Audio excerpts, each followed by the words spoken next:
President Biden proposing tax hikes on high earners in his budget plan for next year. That's as he continues attacks on former President Trump, while the White House downplays his comments on illegal immigrants. NTD's White House correspondent Iris Tao has more from Manchester, New Hampshire, where the president is campaigning today.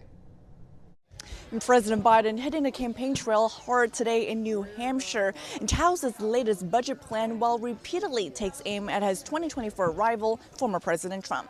If he gets elected, he's publicly stated he'd try to repeal every single thing we've done so far.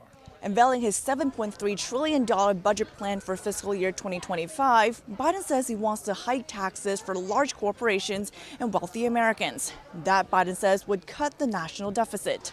But I'm a capitalist, man. Make all the money you want. Just begin to pay your fair share of taxes. But the plan has little chance of becoming law as House Republicans quickly dismissed it as misguided and using taxpayer dollars for Biden's left-wing agenda. And some Trump supporters protesting Biden outside of a small venue here said this about Biden's message of lowering costs. Right now we're paying $1,100 more per family just to do the same things we did a few years ago. And so I don't know how his policies are going to help. And as Biden continues his campaign blitz following his State of the Union address, the controversy is growing after he said he regretted using the term illegal to describe the migrant who killed Laken Riley. An undocumented person. And I shouldn't have used illegal. It's undocumented. So you regret using that word? Yes. The White House on Monday tried to downplay it. The president absolutely did not apologize. There was no apology anywhere in that conversation. He did not apologize. He used a different word. And Trump this weekend criticized Biden's latest comments. He was an illegal migrant and he shouldn't have been in our country. Biden should be apologizing for apologizing to this killer. And thus, as President Biden is expected to continue targeting Trump in his campaign speeches coming up this week in Wisconsin and Michigan. Reporting in Manchester, New Hampshire, Iris Tao, NTD News. As President Biden takes his economic plan on the campaign trail, today announcing his budget priorities for fiscal year 2025. Here to assess the implications of the president's economic agenda and the latest job report is Joel Griffith of the Heritage Foundation. Joel Griffith, thank you so much for joining. Hey, thanks for having me today. Of course, Joel, today President Biden sending Congress his budget with his economic agenda, apparently calling for higher taxes on the wealthiest Americans and large corporations. Reportedly, he's saying that it will reduce the deficit by $3 trillion over the next 10 years. First, if you could talk to us about how successful you think this plan would actually be in terms of reaching that goal of reducing the deficit, and what is the likelihood his budget will get through Congress?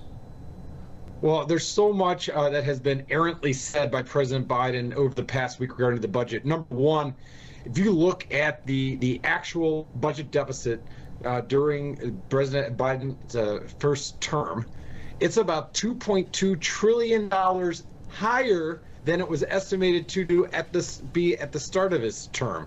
So the deficit's already widened dramatically from estimates. Unfortunately, this budget proposal will massively expand the size of government even beyond where it's at now.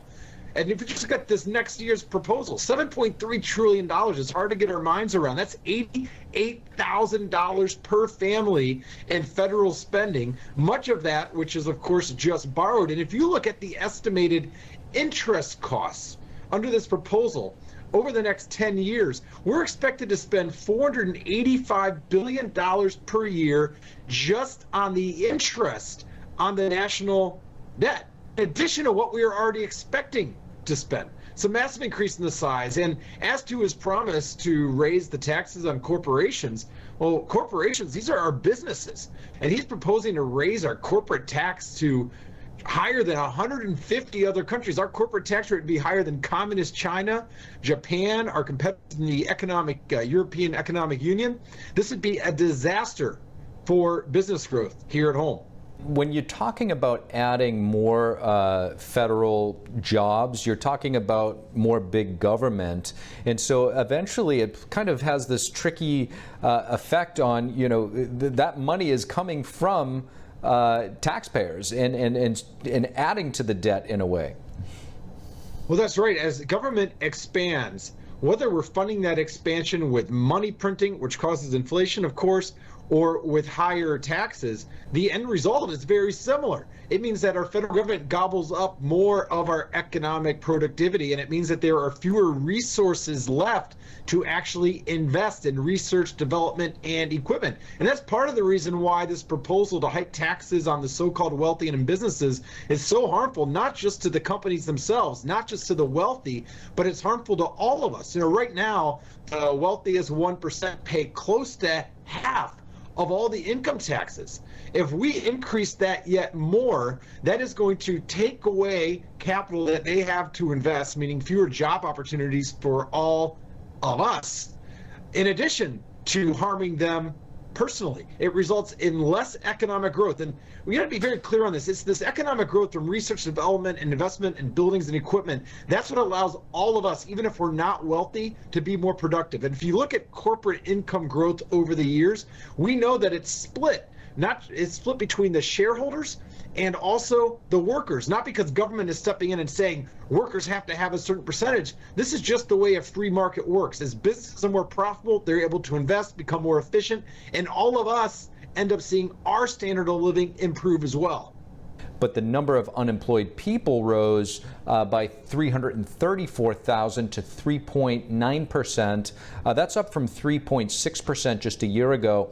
Talk to us about some of the factors that may be driving this unemployment. Yes, the last jobs report was very troublesome. Although it did show that there were more jobs created last month, we actually ended up losing more full-time jobs. We lost close to 200,000 full-time jobs, and that's not just an anomaly. We have actually, even though we've gained jobs over the past year, we have now lost more than 1 million full-time jobs since last March. And the explanation there is that even though we are losing full-time jobs, we're gaining part-time jobs, and a lot more people right now are working a full-time job plus a part-time job just to make ends meet, because typical incomes for families have dropped by almost $5,000 per year the last few years. And the unemployment rate too, it's a concern. Even last month, before we saw the uptick, people have been talking about near record low unemployment rates. But we forget that those who are unemployed, they're only counted as unemployed if they're not working and looking for a job. Joel Griffith, really appreciate you joining us. Thank you. Thanks again for having me. The Senate Intelligence Committee today holding a hearing on Capitol Hill on the issue of worldwide threats. The collection of data from U.S. citizens by foreign adversaries was a central theme as the House debates a bill that could ban TikTok, the Chinese-owned application, from the United States. Yes, Steve, good evening. Today, the Senate Intelligence Committee held its annual worldwide threat hearing. So senators, a panel of senators interviewed or received the testimony from the heads of the CIA, the FBI, the DNI, among other government agencies. Today's conversation centered around the theft of U.S. intellectual property and data. And this hearing today drew particular attention because the House of Representatives is set to vote on a bill that could potentially ban TikTok in the U.S. It was also a very interesting hearing because we could see how bipartisan the concern for Chinese Communist Party's influence through social media platforms in U.S. territories. Let's hear what Senator Mark Warner, the chairman of the Senate Intelligence Committee, had to say about the threat coming from TikTok. Rare for me to say that Donald Trump was right, but Donald Trump was right years ago when he pointed out the enormous national security concerns around TikTok. So there we saw, it was very interesting to see a Democratic senator, the chairman of the Senate Intelligence Committee, admitting that President Trump was right 4 years ago when he signaled the threat coming from TikTok. Today, Federal Communications Commissioner Brendan Carr spoke to the Epoch Times in their program American Thought Leaders, and he perfectly explained, Mr. Carr, the Federal Communications Commissioner, perfectly explained how the Chinese Communist Party uses its social media platforms to stretch its influence. Let's listen to Commissioner Brendan Carr. At the end of the day, any entity that is inside of China, particularly if they're a CCP member, is compelled by a national security law in China to do the bidding of the CCP surveillance apparatus and to keep it secret. U.S. senators also asked the heads of the intelligence agencies for more details on information on the Ukraine war, Israel-Hamas war, Chinese aggression in the Indo-Pacific.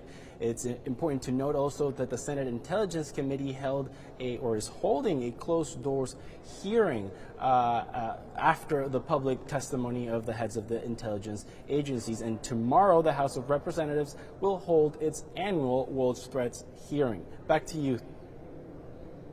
Luis Martinez reporting live from Capitol Hill. Thank you. Thank you for watching the Capitol Report. If you want to see our full broadcast, check us out at epochtv.com.